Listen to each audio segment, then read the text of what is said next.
Brianna. Hi, Jay. Conservative super PAC American Crossroads has a new video, or new ad. It calls on President Obama to denounce the ad by Priorities, the main pro-President Obama super PAC that links Mitt Romney to the death of a steelworker's wife. Do you have a response to the ad? I'm not aware of the new super PAC ad that you reference. I find it rich with irony. But the I'm wondering if there's so many different groups out there, if that particular Republican super PAC is urging itself or the Republican candidate or some other Republican leader to denounce the other third-party Republican super PAC ad that questions whether or not the president is an American citizen. I mean, there's a point at which no. But that's sort of, I mean, that's a smaller super PAC. I'm talking about. Oh, I didn't realize that these were. Well, this is the super PAC that President, the one super PAC that President Obama himself let's talk about size. Told his bundlers. In how many states has the ad that you're talking about aired?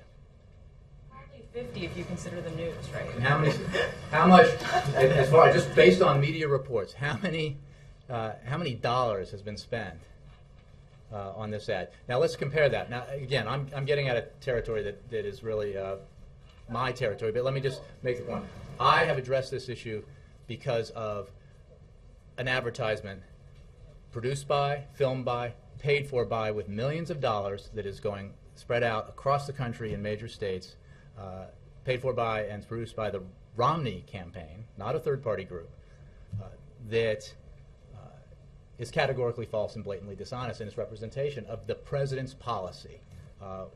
And that's not just me saying it, that's President Bill Clinton who has said it. It is Republicans who worked on welfare reform who have said it.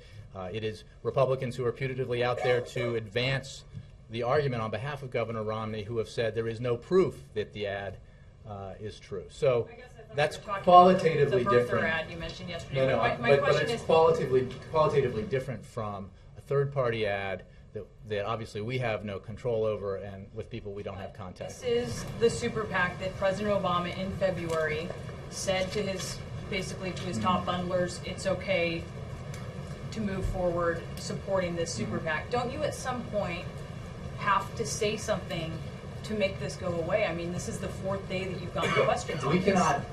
We do not control third-party ads.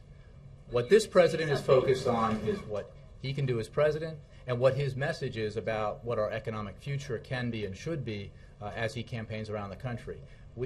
Again, perhaps others should then, it should be incumbent on others to give evaluations and assessments and condemnations, if called for, of other ads that you judge out of line. What this president is focused on is helping the economy grow, helping it create jobs, and when he's out there campaigning, he's bringing a message about what his vision is for the future. That's what he's focused on, and as he should be. But does it serve him for a debate over this kind of ad that is so antithetical to the type of politics that he has promoted? Does that serve him well? We do not control the ad, Brianna. Again, these are Apple.